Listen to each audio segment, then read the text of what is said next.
So here we are with game 2 of the top 8, the quarterfinals if you will. Once more we have Dave Horland there on the right from Cheltenham, and the Netrunners.co.uk contributor, playing HB, Engineering the Future, and we have Ryan on the left there playing Kate. So Dave's HB deck is a flippin' tough beast to get through. It's effectively, he designed it as an anti-account siphon deck, and it kind of grew from there. He's got 3 copies of Eve, 3 copies of Adonis, and I'm pretty sure 3 copies of Sansan. The idea of the deck effectively is you're damned if you do and you're damned if you don't. If you do trash his asset economy, then you're going to be poor for the rest of the game. If you don't trash it, then he's going to be rich for the rest of the game. This deck is a slow burner.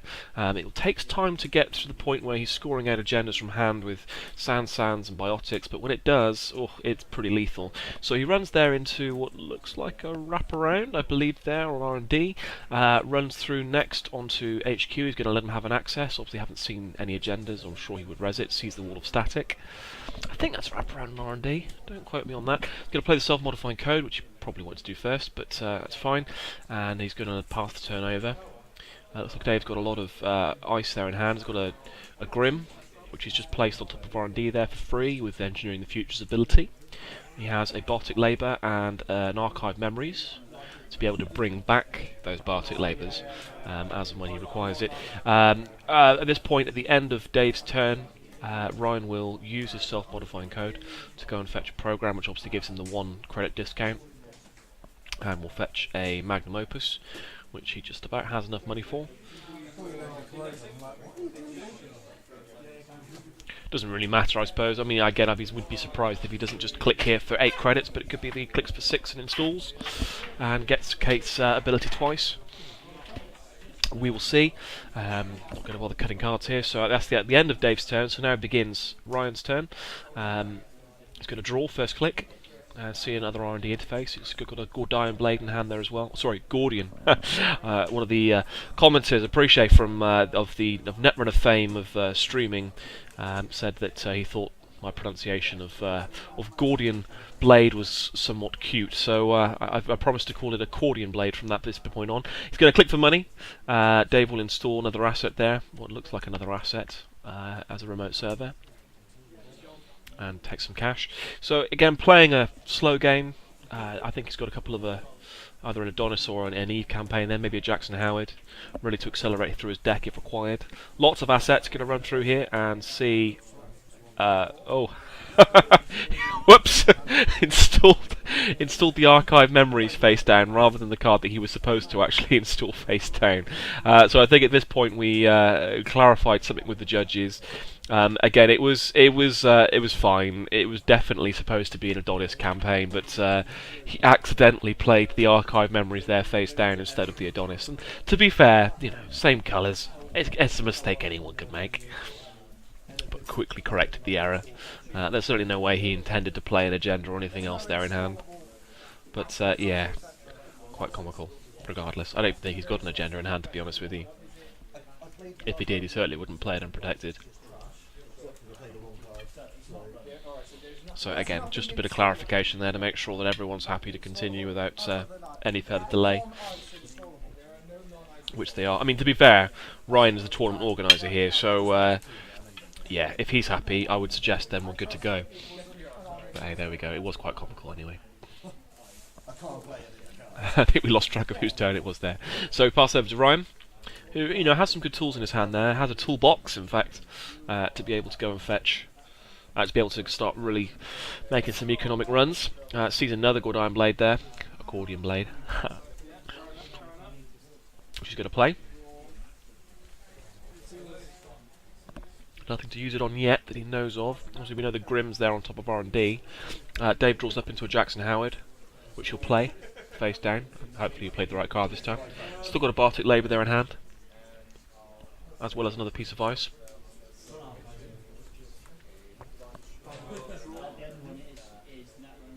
A bit of card shuffling there.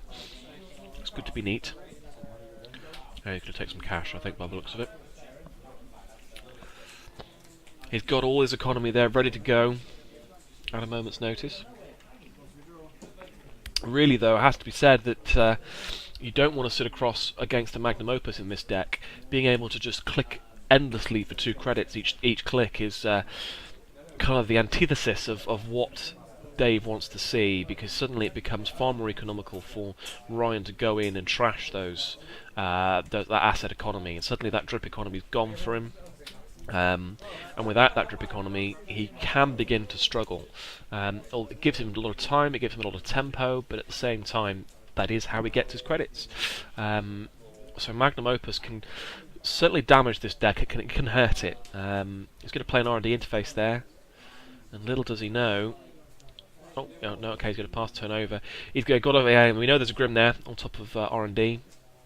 So if he does run there, he can kiss goodbye to his Magnum Opus, I would suggest. He's going to install another piece of ice there on R&D, which is a surprise. I'm still not quite sure what that innermost piece of ice on R&D is. I think it's a wraparound. I could be wrong. It could be a Draco. Crumbs, no idea. So here comes the big toolbox. Oh, that's an expensive console. Not a console that I particularly think is that worthwhile, to be fair, but I guess when you've got a Magnum on the board, you've got to use those credits somehow. Dave will play a hedge fund. Take lots and lots of cash.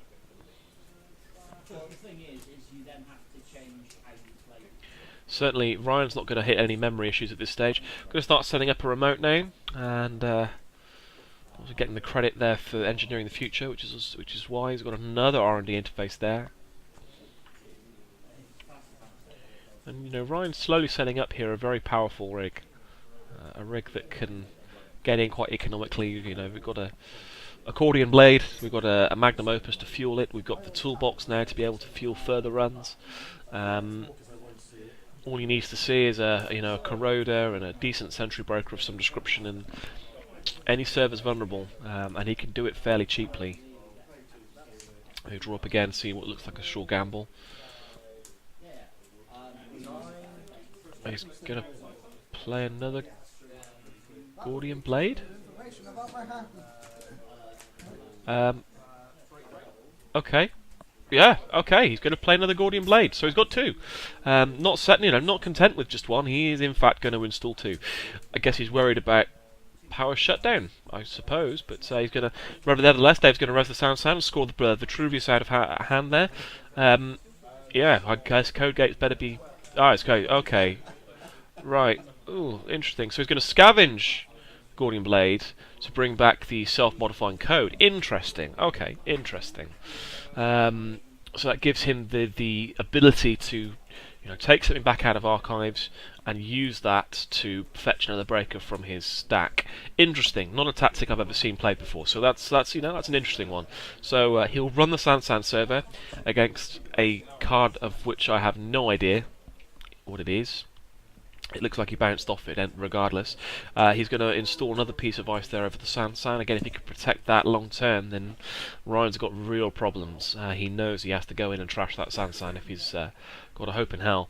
At the end of his turn, he's going to use that self-modifying code to bring out a Corroder. Almost the full breaker suite here. And some, effectively, with that toolbox. Really has the ability to make it count economically. Again, he's set up... for a toolbox deck, he set up quite quickly here.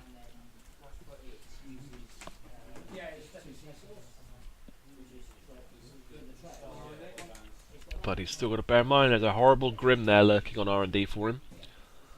He has to be careful, because losing that Magnum Opus could really sting. So he's going to run on that remote. Sees an Itchy 1.0, and I'm pretty sure he's on click 3 or 4 here. He's on last click, so he's in fact, I'm surprised there he kept the Magnum Opus, but he's going to take both breakers out there. So no Gordian Blade, no Corroder. He's got a Magnum Opus, but that is about it. And that Itchy's done significant damage to his hopes there of getting through on a central servers at the very least. Trashing 2 programs for 5 credits. Yes, please. Dave's drawn up what looks like an efficiency committee there. and he's got a good opportunity here to, maybe go in and score that. Install it face down on the sand and take some cash. If he can get that efficiency committee scored, that's his economy pretty much sorted for the rest of the game. So he's going to take some money, and that's it. So he's just taking cash. Okay, that's a surprise. Ryan's going to diesel up, seeing another diesel, an Atman, which could solve some problems. But Dave's very careful with his ice composition. He makes sure there's varied strengths. But that Atman's going to have to do a lot of work here. He's going to put the data sucker down, so the Atman can in fact do some decent work, which he gets for free with Kate, and he's going to discard. So he's setting up here for the Atman, probably in at 1, maybe 0 strength, something low, and he's just going to use those data sucker tokens to get through the pieces of ice that he needs.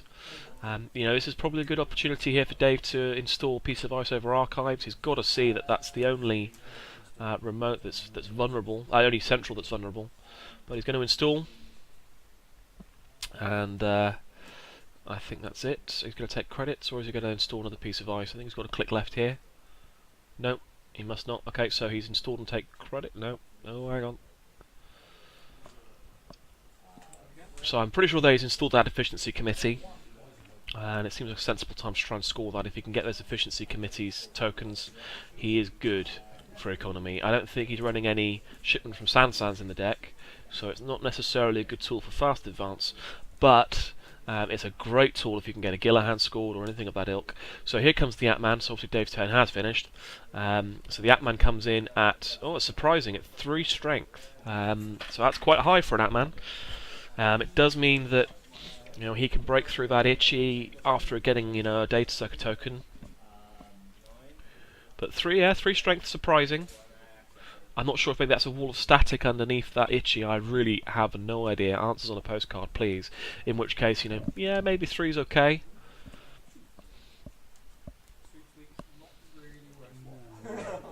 I mean, he's got to suspect that there's an agenda there, unless it's in a very elaborate bluff.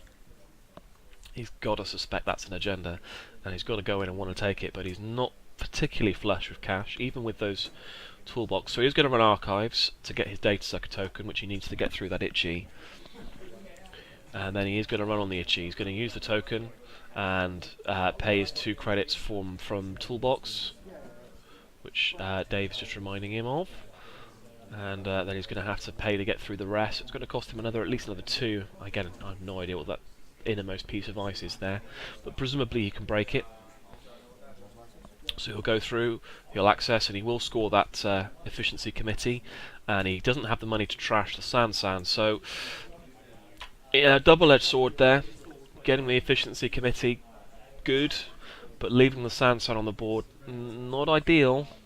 Not ideal at all. Dave installing another asset there. And he's obviously not seeing those 3-2 agendas. I don't think he's got many in hand. Can't quite see, unfortunately. He's just checking again to make sure that is a Grim there. I'm not sure what the 3rd piece of ice is, so that'll be interesting to see. Presumably he wouldn't res it at this stage unless the data sucker got 2 tokens. And then, it probably is worth resing it to try and soak up another one. But Atman at 3, if he can ice up archives here, he can still pretty much lock him out.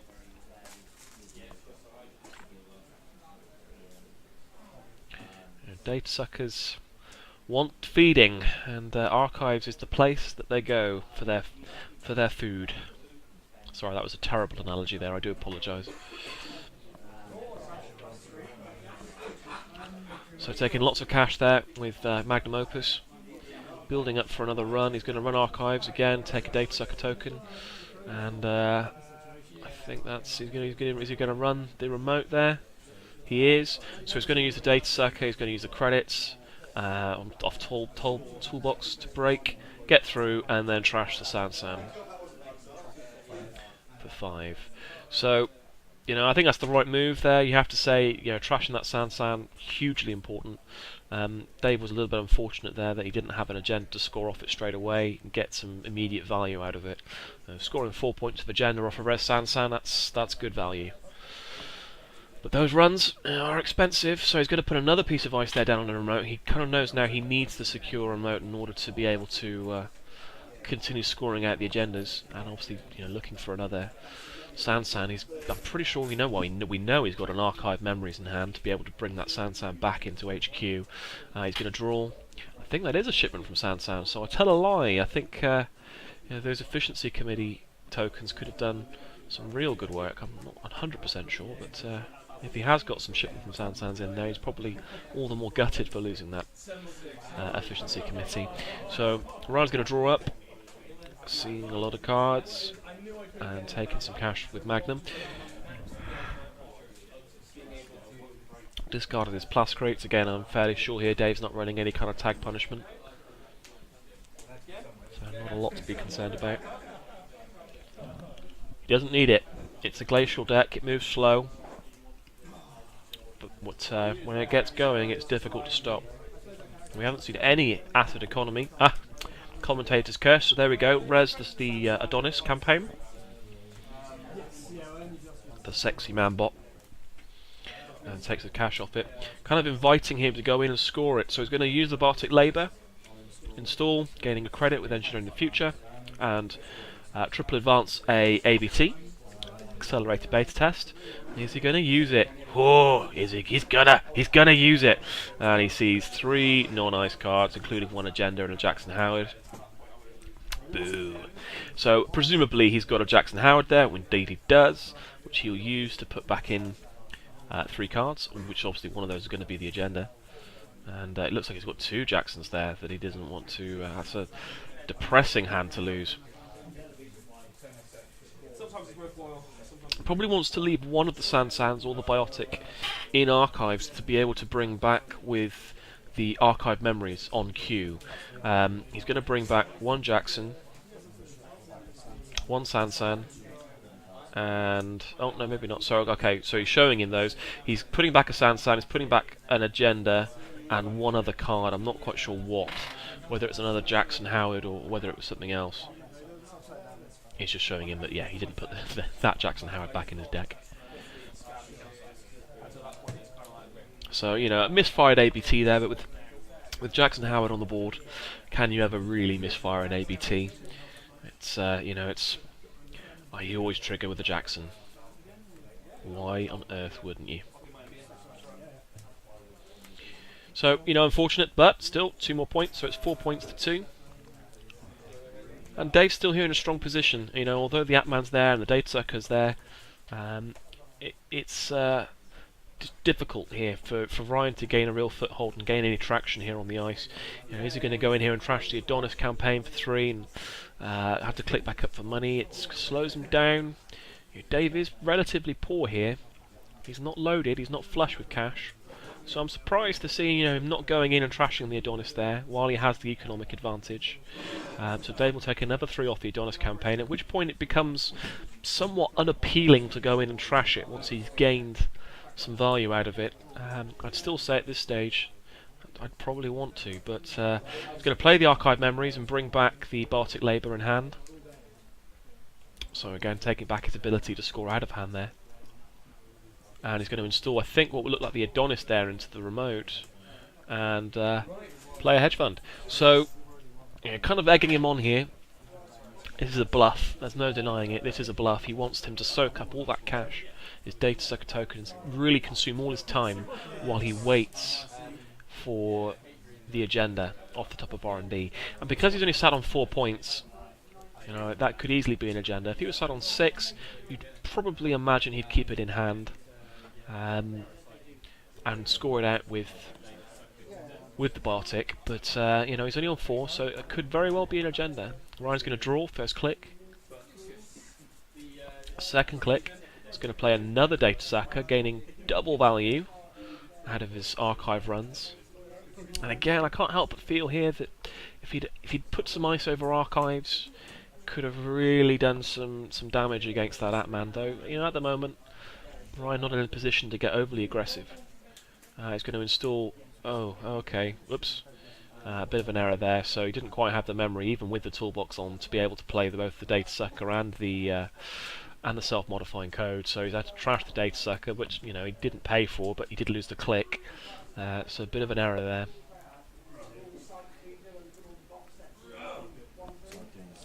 Already using his maximum memory allotment, even with the toolbox on the deck, on the board. That's crazy. So we'll see. That was a bluff, and again he res that Adonis and gaining some lovely economy. He's going to draw aggressively and play an Eve campaign there, and play I think what looks like another Eve campaign, off camera and off frame. So plenty of assets for him to run on here. It could be an elaborate bluff. End of Dave's turn. He's going to go and fetch his other Corroder. One would imagine he probably only has 2 in the deck. Most people do, and but he's got a good suite here. Still doesn't have that key sentry breaker though. He kind of needs to get his data sucker tokens quickly here. Otherwise, you just know he's going to hit R&D and hit that Grim in the face, and lose something key and important. And in fact, this could very well be the case. So he's going to play another R&D interface. And he needs to run archives here. Oh, he's not going to, so he's going to hit R&D. I'm presuming Dave's not going to res the outermost piece of ice because he wants that Grim to hit, and probably take the Atman off the board. Oh, he is going to res, so he's going to res the Viper. That's a surprise. I was expecting him to Grim him to death there. Take off the Corroder, take off the Atman, even take off the Magnum potentially. Probably not the Magnum. I probably would pick off a breaker here because he's breaker light. We already know he's lost another. He's lost a data sucker. He's lost 2 Gordian blades. He's lost a Corroder.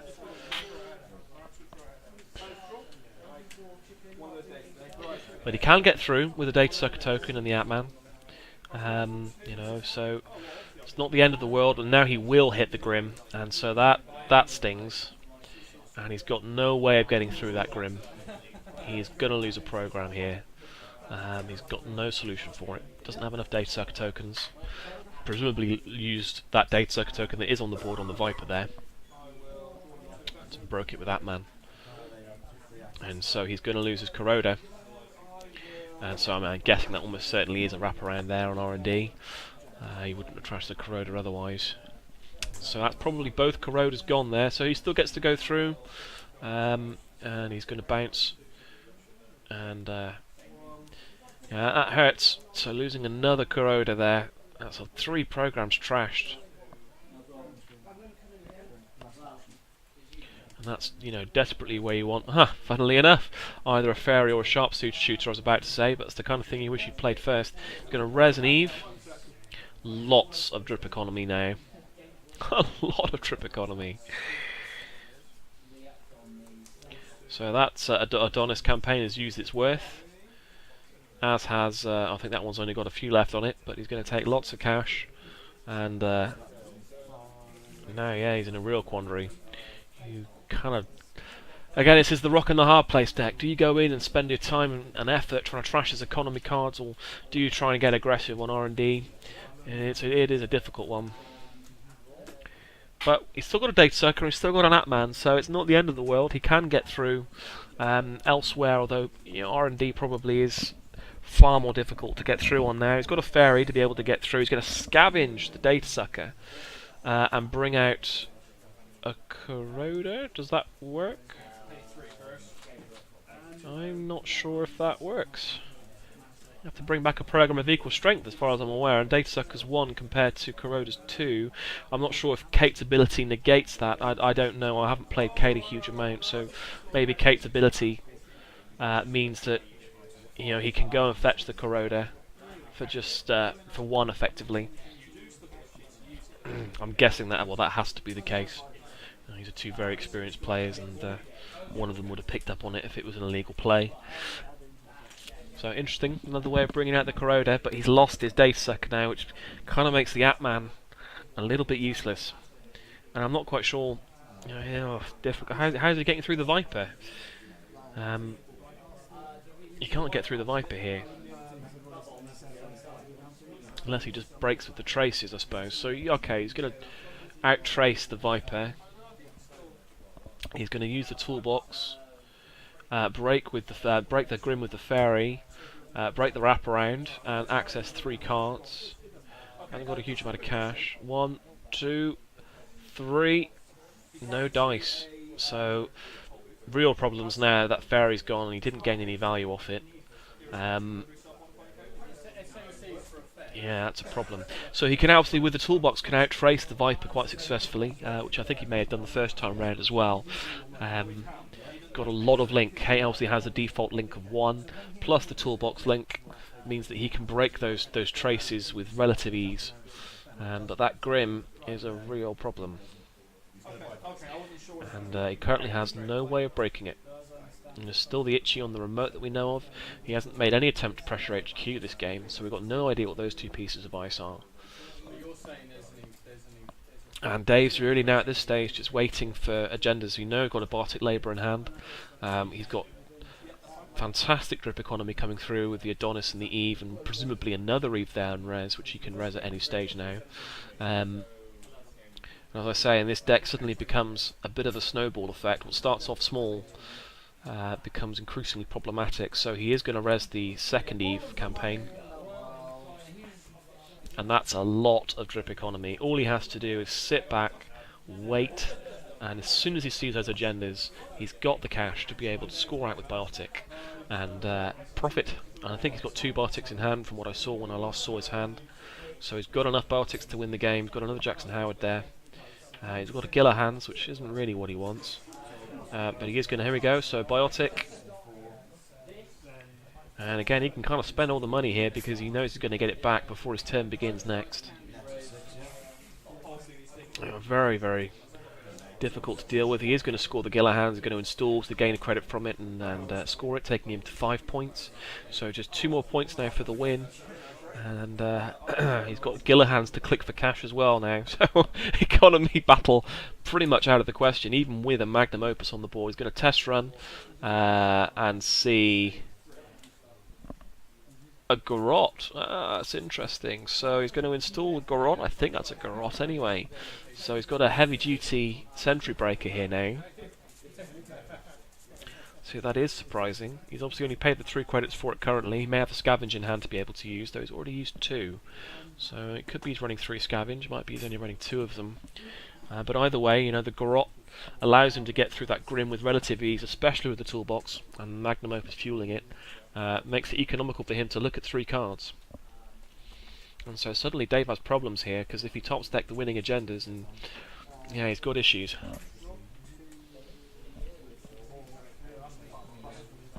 Dave here really having to find a way of solidifying R&D, because if he gets R&D locked now, all of this will be for nothing.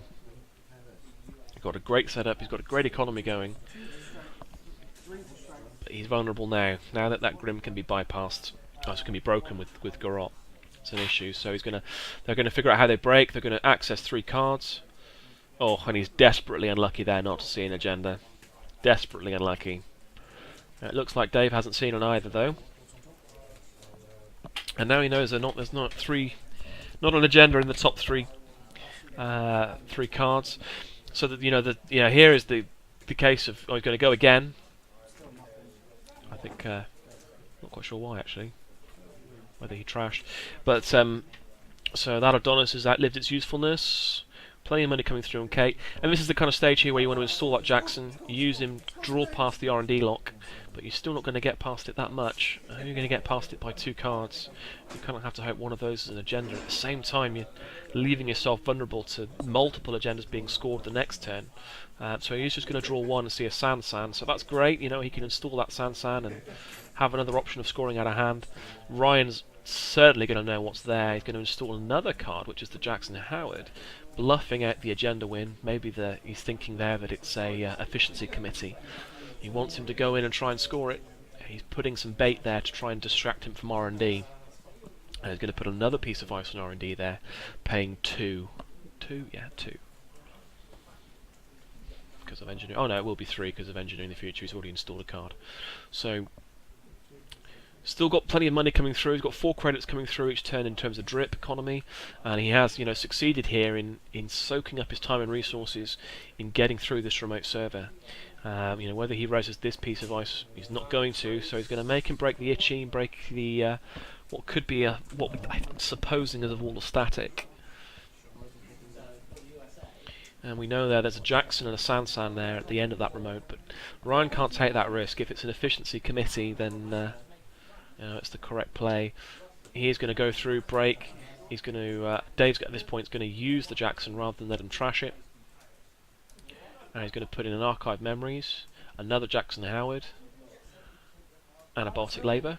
Back in hand. Back in R&D, sorry. And this is good for him as well because it means that he can shuffle back up and potentially, break that R&D lock, allow him to see an agenda next turn. He only needs one more to win, but this obviously does open up a nice tasty R&D run for Ryan as well. So that was his last click. He must have clicked through the Itchy there then. Of course he did, because the Garrote went back on top after the test run ended. And look at that, draws up, sees the agenda, and I'm not sure, there we go, Baltic Labour, install, score, win the match, and that's all she wrote. And on to the semi-final.